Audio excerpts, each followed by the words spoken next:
Նոր չէ, որ Մոսկվա-Բրյուսել ընտրության մեջ Երևանը եվրոպական հատվածն է ֆավորիտ համարում։ Եվրամիությանն անդամակցելու գործընթացի մեկնարկի մասին օրենքը Հայաստանի խորհրդարանը շուրջ 1.5 տարի է հաստատել է։ 2025-ի մարտի 23-ին ընդունվեց։ Եվ ուրեմն ինչու են հիմա այսպես պղտորվել Երևան-Մոսկվա ջրերը։ Դեպի Ռուսաստան արտահանման հետ կապված Ռոսելխոզնadzորից օրը մի սահմանափակման մասին ենք լսում։ Հայաստանը արտաքին քաղաքական վեկտորը փոխել է դեպի արևմուտք եւ բնականաբար Ռուսաստանում սպասում են, որ լինելու են հաջորդ քայլերը։ Մասնավորապես հարցը հասնելու է արդեն ռուսական ռազմաբազաների դուրս բերելուն, հասնելու է հարավկովկասյան երկաթուղիները ազգայնացնելուն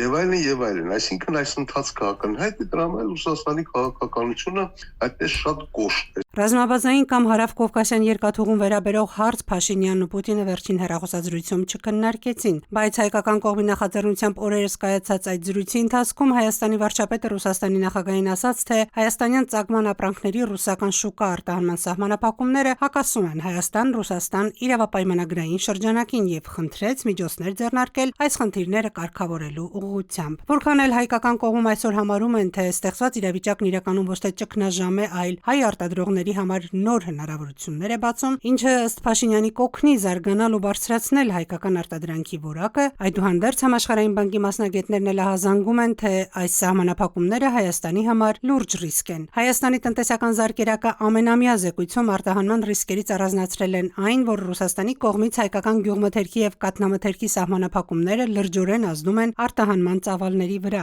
Մայիսին դեպի Ռուսաստանի Դաշնություն արտահանումը նվազել է 15%։ Այս սահմանափակումների աստիճանական ընդլայնումը կարող է դուրս գալ զուտ առևտրի շրջանակից եւ բացասաբար անդրադառնալ Հայաստանի ընդհանուր տնտեսական աճի, գների ու սոցիալական վիճակի վրա։ Ռուսական բարձր էշելոններից տարբեր ռանգի չինովնիկներ պերմանենտ էին հիշեցնում Երևանին ընտրություն կատարել Մոսկվայի ու Բրյուսելի միջև։ Երկու աթոռի վրա միաժամանակ նստել չի լինի։ Պուտինը վերջին հեռախոսազրույցում հարցն ուղիղ դրեց։ Անհրաժեշտ է Հայաստանում հնարավորինս շուտ համազգային հանրաքվե անցկացնել, միանալ Եվրամիությանը, թե մնալ ԵԱՏՄ-ում։ Բայց Հայաստանի կողմից Եվրամիությանը անդամակցելու պաշտոնական դիմում չկա, խնդրի առարկան անորոշ է։ Մոսկվայի պահանջը նոնսենսի մեջ չի գցում Երևանին։ Եվրամիությունը դռները բացել Հայաստանին է սպասում։ Իրավիճակը մոտավորապես այսպիսին է։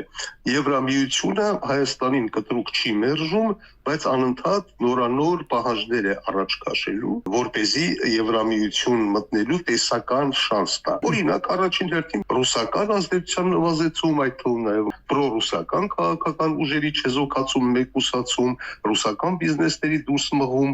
այսինքն արևմուտքը ձգտելու է հասնել դրան եւ որպես խայծ, որպես բլիթ օգտագործելու է երբևէ Եվրամիության անդամակցելու շանսը։ Եվրամիությունը կամ հավաքական արևմուտքը շատ ներքորեն խաղարկում է սա, Ռուսաստանում այդ խաղը տեսնում են։ Դրա համար էլ պահանջում են, որպեսզի Հայաստանի իշխանությունները այդպիսի հանրաքվե անցկացնեն։ Ռուսական կողմում ըստ քաղաքագետների համոզմունք ունեն, որ հայկական հասարակությունում ավելի շատ մերձ ռուսական տրամադրություններ են։ Քաղաքագետները նաև համարում են, որ 49% ձայն հավաքած քաղաքական ուժը արտաքին վեկտորը կտրուկ ու շրջադարձորեն փոխելու իրավասություն պետք է չունենա։ Դու չես կարող մի դաշինքի անդամ լինես, արդեն ոնց որ Ռուսաստանում բարձ ասում են թշնամական միության անդամ դառնաս, դենց չեն անում։ Եթե դու ուզում ես դառնաս, կամ նման խոսքերը կարող էին ակտուալ լինեին, օրինակ 10 տարի առաջ, 15 տարի առաջ։ Մարդիկ ասեն մենք չենք ուզում ընտրություն կատարենք, որովհետև դե երկուսն տնտեսական միություններ են, երկիրը կարող է մի քանի տնտեսական միությունների անդամ լինել։ Դա կարող էր այդպես լինել, եթե չլինեին այդ թշնամությունը Եվրամիության եւ Ռուսաստանի միջեւ։ Ռուսաստանը Հայաստանի նկատմամբ տնտեսական սահմանափակումների լայնածավալ փուլը սկսեց այս տարվա ապրիլի վերջից, հետո սակայն այն ընդլայնեց մայիս-հունիս ամիսներին։ Սահմանափակումներ կամ արգելքներ կիրառվեցին հայկական հանքային ջրի, ալկոհոլային խմիչքների, ծաղիկների, ձկնամթերքի, ինչպես նաև մի շարք գյուղատնտեսական ապրանքների, մրգերի, բանջարեղենի եւ հատապտուղների, այս օրերին էլ